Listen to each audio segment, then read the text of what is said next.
El Circo de la Vida en tiempo de libro. Raúl te invita a leer. Hola, ¿qué tal? Hoy te invito a leer la trilogía de Nueva York de Paul Auster.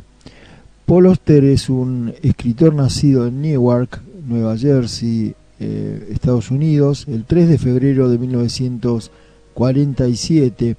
Es escritor, traductor y cineasta, es autor de muchísimas novelas, La invención de la soledad, El Palacio de la Luna, El País de las Últimas Cosas, La Música del Azar, El Cuento de Navidad de Oggy Wren, Leviatán, El Cuaderno Rojo, Mr. Vértigo, Tombuctú, El Libro de las Ilusiones, La Historia de mi máquina de escribir, La Noche del Oráculo y tantas novelas maravillosas tiene este autor, que además ha editado el libro de relatos Creía que mi padre era Dios en el año 2001, y que es un libro conformado por relatos que le enviaron los oyentes de su programa de radio. Ha recibido numerosos galardones, entre los que se destacan el Premio Médicis por la novela Leviatán. Y bueno, ¿qué más podemos decir de Paul Auster que no sea que tiene un historial maravilloso de literatura? Y yo te invito a leer hoy la trilogía de Nueva York, que es un libro que consiste en 3 novelas cortas. Uno es Ciudad de Cristal, donde un escritor de novela policíaca que por azar se convierte en protagonista de una investigación real y se ve actuando como un detective por las calles de la ciudad de los rascacielos mientras se cuestiona quién es él mismo en realidad.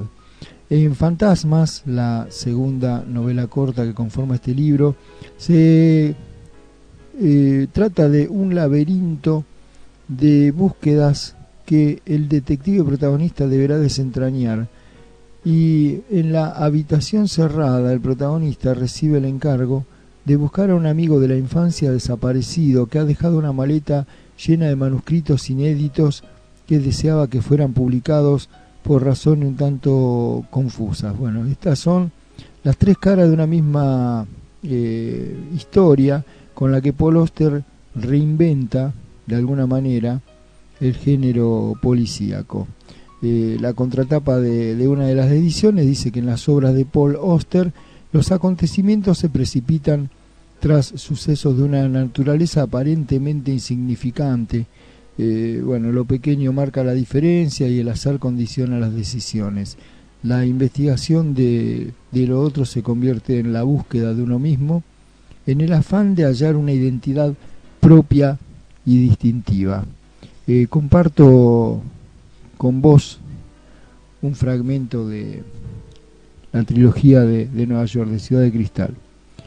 Nueva York era un espacio inagotable, un laberinto de interminables pasos, y por muy lejos que fuera, por muy bien que llegase a conocer sus barrios y calles, siempre le dejaba la sensación de estar perdido. Perdido no solo en la ciudad, sino también dentro de sí mismo. Cada vez que daba un paseo se sentía como si se dejara a sí mismo atrás, y entregándose al movimiento de las calles, reduciéndose a un ojo que ve, lograba escapar a la obligación de pensar. Y eso, más que nada, le daba cierta paz, un saludable vacío interior. El mundo estaba fuera de él, a su alrededor, delante de él, y la velocidad a la que cambiaba le hacía imposible fijar su atención en ninguna cosa por mucho tiempo.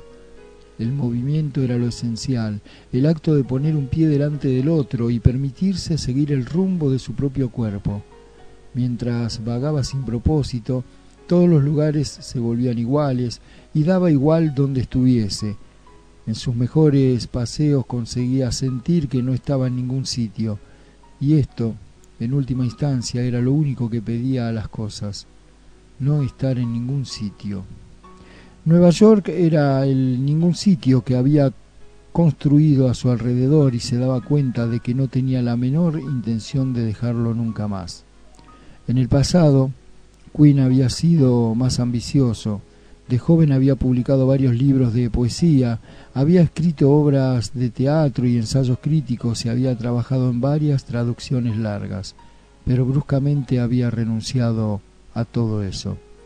Una parte de él había muerto, dijo a sus amigos, y no quería que volviera a aparecérsele. Fue entonces cuando adoptó el nombre de William Wilson. Queen ya no era la parte de él capaz de escribir libros, y aunque en muchos sentidos Queen continuaba existiendo, ya no existía para nadie más que para él. Había seguido escribiendo porque era lo único que se sentía capaz de hacer. Las novelas de misterio le parecieron una solución razonable, le costaba poco inventar las intrincadas historias que requerían, y escribía bien, a menudo a pesar de sí mismo, como sin hacer ningún esfuerzo. Dado que no se consideraba autor de lo que escribía, tampoco se sentía responsable de ello, y por lo tanto no estaba obligado a defenderlo en su corazón. William Wilson, después de todo, era una invención, y aunque había nacido dentro del propio Queen, ahora llevaba una vida independiente. Así escribe Paul Auster en la trilogía de Nueva York. Hasta la próxima. El circo de la vida en tiempo de libro. Raúl te invita a leer. Hola, ¿qué tal? Hoy te invito a leer Todos los fuegos, el fuego de Julio Cortázar, el gran escritor argentino, nacido en Bruselas en 1914, durante una estancia temporal de sus padres en esa ciudad. Bueno, Julio Cortázar, como te decía, es uno de los escritores argentinos más importantes de todos los tiempos. Realizó estudios de letras y de magisterio y trabajó como docente en varias ciudades del interior de nuestro país. En el año 1951 fijó su residencia definitiva en París, desde donde desarrolló una obra literaria única dentro de la lengua castellana. Algunos de sus cuentos se encuentran entre los más perfectos del género. Y bueno, y su novela Rayuela conmocionó el panorama cultural de su tiempo, marcando un hito insoslayable dentro de la narrativa contemporánea. Julio Cortázar murió en París en el año 1984, tiene varios libros de cuentos, tiene varias novelas, el libro de Manuel, Los premios, por citar algunos, El examen, y muchísimos libros lúdicos, juegos literarios como Un tal Lucas, historias de cronopios y de famas, deshoras, alguien que anda por ahí. Bueno, en este caso yo te invito a leer Todos los fuegos, el fuego, que es un libro que ofrece 8 muestras rotundas de la plenitud creadora que alcanzan los cuentos de Cortázar, desde la exasperada metáfora de las relaciones humanas que es La autopista del sur hasta la maestría de El otro cielo. Cortázar vuelve a abrir nuevos caminos con relatos que son referencia obligada para sus lectores y para los amantes del cuento en general. Algunos de sus cuentos que integran este libro son La salud de los enfermos, Reunión, La señorita Cora, La isla Mediodía, Instrucciones para John Howell, Todos los fuegos, el fuego, una fiesta realmente de la inteligencia, de la pasión y del genio de este notable escritor que tanto queremos. Comparto un fragmento de La señorita Cora. La enfermera de la tarde se llama la señorita Cora. Se lo pregunté a la enfermera chiquita cuando me trajo el almuerzo. Me dieron muy poco de comer y de nuevo pastillas verdes y unas gotas con gusto a menta. Me parece que esas gotas hacen dormir porque se me caían las revistas de la mano y de golpe estaba soñando con el colegio y que íbamos a un picnic con las chicas del normal como el año pasado y bailábamos a la orilla de la pileta. Era muy divertido. Me desperté a eso de las 4:30 y empecé a pensar en la operación. No que tenga miedo, el doctor de Luisi dijo que no es nada, pero debe ser raro la anestesia y que te corten cuando estás dormido. El Cacho decía que lo peor es despertarse, que duele mucho y por ahí vomitás y tenés fiebre. El nene de mamá ya no está tan garifo como ayer, se le nota en la cara que tiene un poco de miedo, es tan chico que casi me da lástima. Se sentó de golpe en la cama cuando me vio entrar y escondió la revista debajo de la almohada. La pieza estaba un poco fría y fui a subir la calefacción. Después traje el termómetro y se lo di. ¿Te lo podés poner?, le pregunté. Y las mejillas parecía que iban a reventársele de rojo que se puso. Dijo que sí con la cabeza y se estiró en la cama mientras yo bajaba las persianas y encendía el velador. Cuando me acerqué para que me diera el termómetro, seguía tan ruborizado que estuve a punto de reírme. Pero con los chicos de esa edad siempre pasa lo mismo. Les cuesta acostumbrarse a esas cosas. Y para peor me miran los ojos. ¿Por qué no le puedo aguantar esa mirada si al final no es más que una mujer? Cuando saqué el termómetro de debajo de las frazadas y se lo alcancé, ella me miraba y yo creo que se sonreía un poco. Se me debe notar tanto que me pongo colorado. Es algo que no puedo evitar. Es más fuerte que yo. Después anotó la temperatura en la hoja que está a los pies de la cama y se fue sin decir nada. Ya casi no me acuerdo de lo que hablé con papá y mamá cuando vinieron a verme a las 6. Se quedaron un poco porque la señorita Cora les dijo que había que prepararme y que era mejor que estuviese tranquilo la noche antes. Pensé que mamá iba a soltarle alguna de las suyas, pero la miró nomás de arriba abajo, y papá también, pero yo al viejo le conozco las miradas, es algo muy diferente. Justo cuando se estaba yendo la oí a mamá que le decía a la señorita Cora: le agradeceré que lo atienda bien, es un niño que ha estado siempre muy rodeado por su familia, o alguna idiotez por el estilo. Y me hubiera querido morir de rabia, ni siquiera escuché lo que le contestó la señorita Cora, pero estoy seguro de que no le gustó. A lo mejor piensa que me estuve quejando de ella, o algo así. Así escribe Julio Cortázar, la señorita Cora, en este maravilloso libro que es Todos los fuegos, el fuego. Hasta la próxima. El circo de la vida en tiempo de libro. Raúl te invita a leer. Hola, ¿qué tal? Hoy te invito a leer La elegancia del erizo, de Muriel Barbery. Muriel Barbery es una autora nacida en Casablanca en 1969, es profesora de filosofía y ha escrito Rapsodia Gourmet en el año 2000, publicada en castellano recién en el año 2010.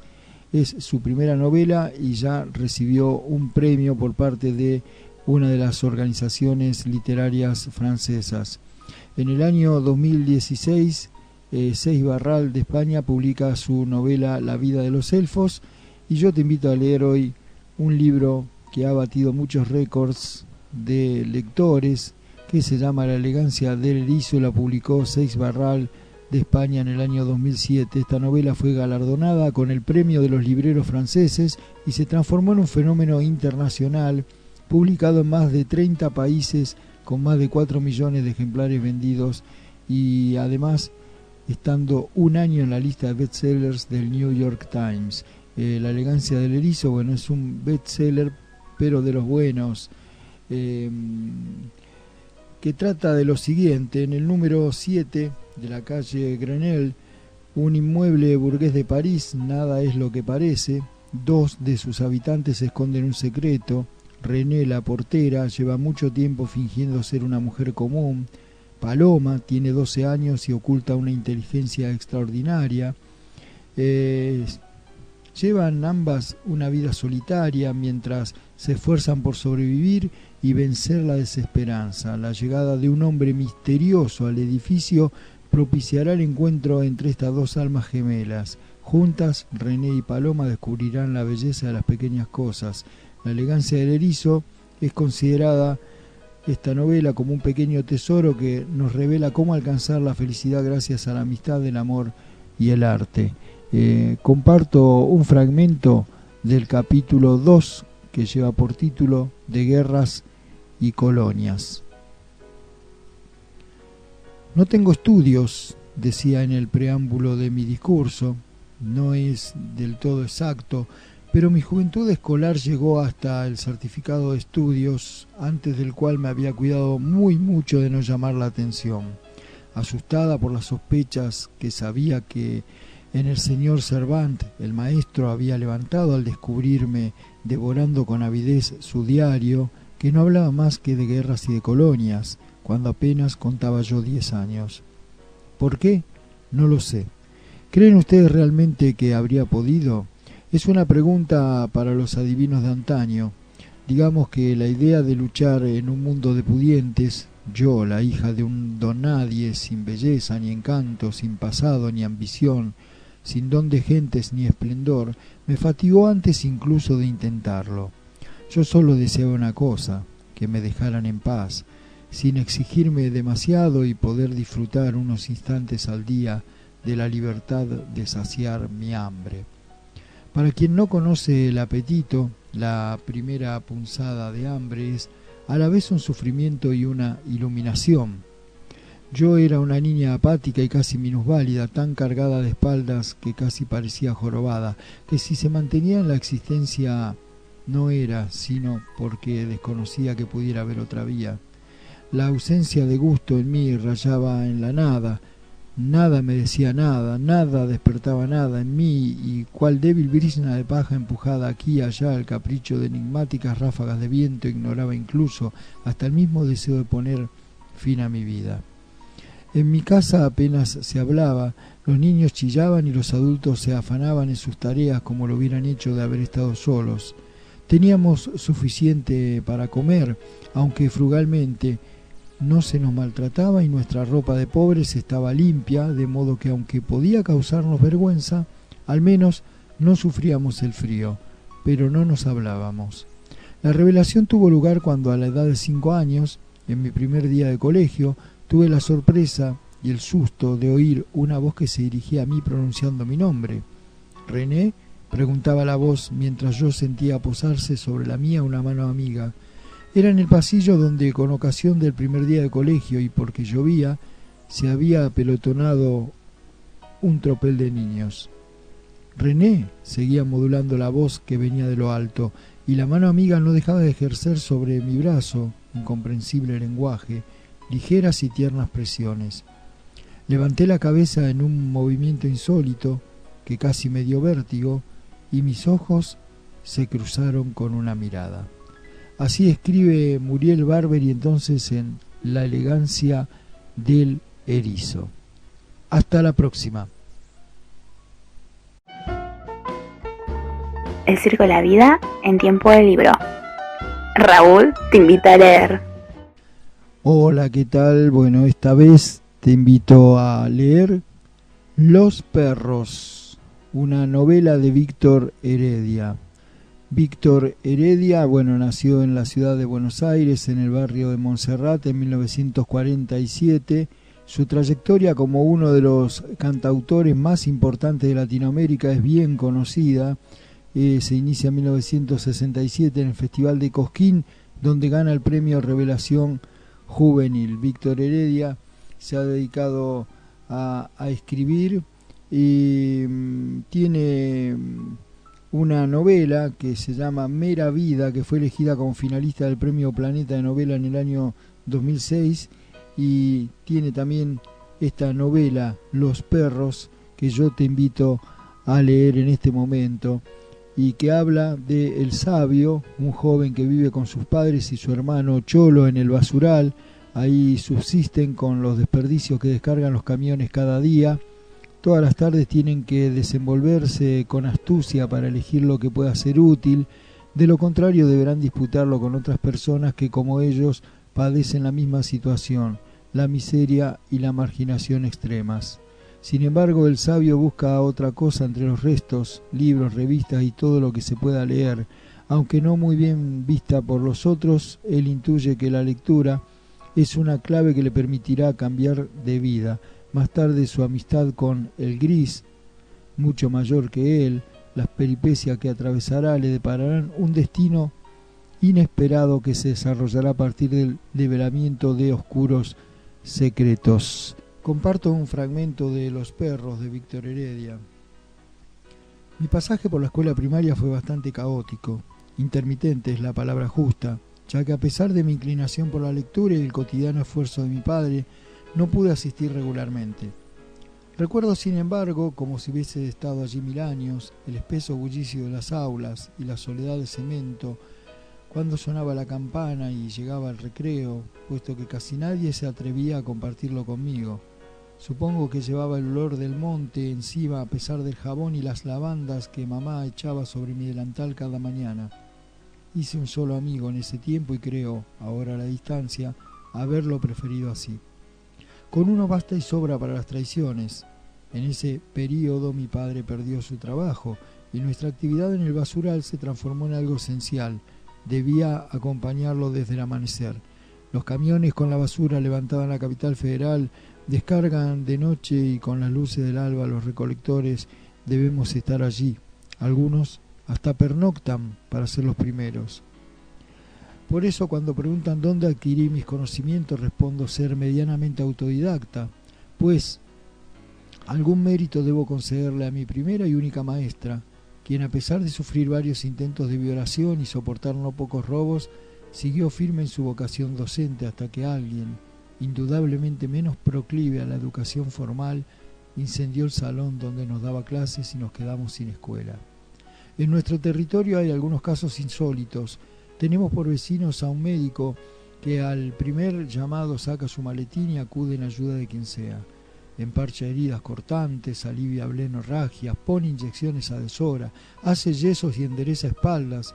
Lo apodamos Don Diplo, pues cuando uno de los perros dudó de su título, salió disparado hasta su casa y al volver al monte le rompió el diploma enmarcado en la cabeza.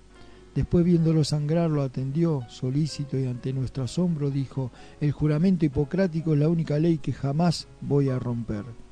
Estaba en el barrio, según él mismo contó, cumpliendo una condena social por desatar un accidente que terminó con la muerte de varias personas en un geriátrico, pero al tiempo haciendo gala de un espíritu insólito, tomando en cuenta la carga emocional que supuestamente lo abrumaba, se enamoró de una paraguaya muda pero hermosa y deseable como las muchachas de esos afiches que adornan los talleres mecánicos.